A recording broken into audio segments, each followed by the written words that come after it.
Bilang naman ng mga super health centers na non-operational, nadagdagan pa. Brigada Jigo Custodio, ibrigada mo. Brigada Live Report. Brigada Leo, umakyat pa sa 300 ang bilang ng mga super health centers na nadiskubring non-operational. Ito ang ibinahagi ni Health Secretary Ted Herbosa sa kanyang pagharap sa Independent Commission for Infrastructure ngayong Biyernes.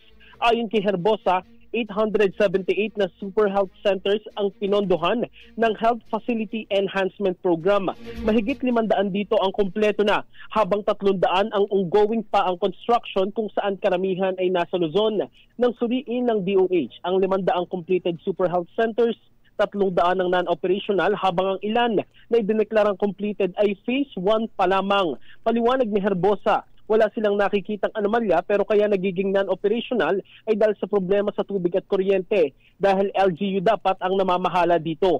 Ang parte lamang ng DOH ay i-grant para itayo ang mga super health centers. Susuportahan naman ng ICI ang pagpapatuloy ng investigasyon ng DOH.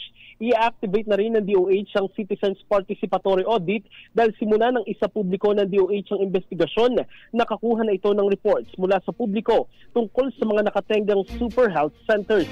Mula dito sa ICI, in the heart of changing lives, ako si Brigada Jigo Custodio ng 105.1 Brigada News of Manila, the Music News Authority. Ang bahaging ito ay hatid sa atin ng Power Cell Salabat, ginhawa ng bawat nangangarap.